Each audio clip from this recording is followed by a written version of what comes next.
माझे नाव कार्तिकी हंसराव काळे, इयत्ता 7वी। आज 8 मार्च जागतिक महिला दिन। जागतिक महिला दिनाच्या तुम्हाला सर्वांना हार्दिक हार्दिक शुभेच्छा। मुलगा मुलगी भेद नको, मुलगी झाली खेद नको, मुलगा मुलगी आहे समान, दोघे उंचावतील देशाची शान। मुलगा मुलगी आहे समान, दोघे उंचावतील देशाची शान। अगं आई, मी मैत्रिणीसोबत बाहेर पार्टीला चालले, यायला जरा उशीर होईल। अगं, मुलीची जात आहेस ना, रात्री अपरात्री फिरायला तू काय मुलगा आहेस काय? मुलांनी काही केलं तरी मान्य, मात्र मुलीला सगळी बंधने, मग श्री आदी माया असो, महाकाली असो, अर्धांगिनी असो, प्रत्येक वेळी समाजाने तिचे स्थान हे दुय्यम ठरवले। चूल आणि मूल इतकंच तिला मर्यादित करता तिचे शोषण केले। या पुरुष प्रधान संस्कृतीने तिला कधी जगूच दिलं नाही, तिला स्वतःच्या पायावर उभंच राहू दिलं नाही।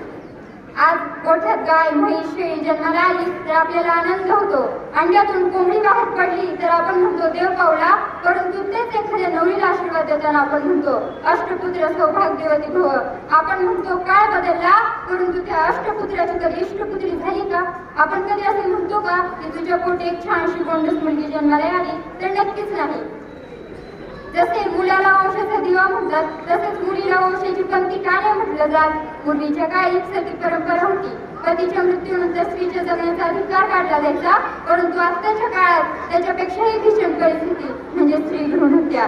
जोपर्यंत आपण बदलत नाही तोपर्यंत माणसाची समाजाची मानसिकता बदलत नाही। म्हणून तर एका लेखकाने म्हटले आहे, कशी उमलतील रे फुले अशा काळात ओढल्यावर, कशी उमलतील रे फुले अशा काळात ओढल्यावर, कसं पेटेल रे दिवा अशा पंथ्या फोडल्यावर, कसं पेटेल रे दिवा अशा पंथ्या फोडल्यावर। आणि सांगा कसे घडेल जिजाऊ सावित्री, आणि सांगा कसे घडेल जिजाऊ सावित्री, गर्भातच मुली मारल्यावर, गर्भातच मुली मारल्यावर। मित्र आणि मैत्रिणींनो, आपल्या देशात अजून मुलगी जरी जन्माला आली तरी मुलगा आणि मुलगीमध्ये भेदभाव केला जातो। याचं सुंदर उदाहरण आपल्या घरचंच घ्या ना।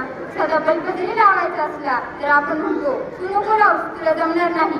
दादा आला ना तो लावून दे। अरे इथंच तर तुम्ही तिला कमजोर समजता, इथंच तर तुम्ही तिला कमकुवत बनवता। अरे लाटांबरोबर तर सगळ्याच होतात, अरे लाटांबरोबर तर सगळ्याच होतात, परंतु खरा शूर मिळतोच जो लाटांना भेदून पोहतो। आणि तसेच आजच्या काळातील या स्त्रिया। परंतु जगाची रीत अशी आहे की कोणी चांगले केले तर त्याला वाईट कसे ठरवता येईल याच्या शोधत असतात। दोन्हीकडून बोलणाऱ्या जगात स्त्रीनं जगावं तरी कसं?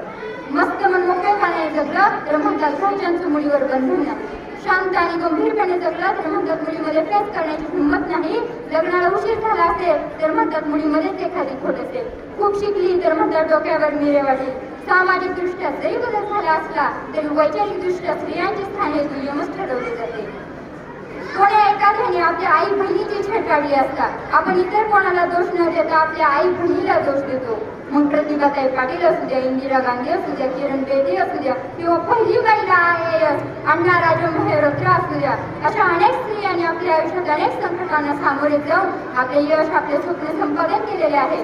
म्हणून तर डॉक्टर APJ अब्दुल कलाम म्हणतात, मंजिल उन्हीं को मिलती है जिनके सपनों में जान होती है, मंजिल उन्हीं को मिलती है जिनके सपनों में जान होती है, यूं पंख होने से कुछ नहीं होता, हौसलों से उड़ान होती है, हौसलों से उड़ान होती है।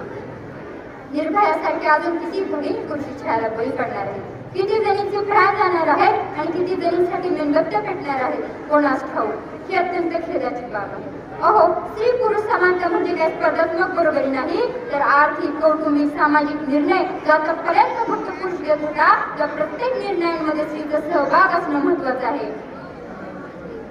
आपण त्यासाठी मुलांमध्ये विविध उपक्रम स्पर्धा परीक्षा इत्यादींच्या माध्यमातून लोकशाही मूल्ये स्वातंत्र्य समता बंधुभाव इत्यादींचे विचार बिंबविला पाहिजे। शेवटी एवढेच म्हणेल, मुलांना श्रेष्ठ मानून करू नका स्त्रीचा अपमान, मुलांना श्रेष्ठ मानून करू नका स्त्रीचा अपमान। मुलगा मुलगी एक समान समजून करा तिचा सन्मान, मुलगा मुलगी एक समान समजून करा तिचा सन्मान। समानता बाळगताना नसे कोणी थोर लहान, समानता बाळगताना नसे कोणी थोर लहान, जिथे नांदे स्त्री पुरुष समानता, असा माझा देश महान, असा माझा देश महान। मनपूर्वक धन्यवाद।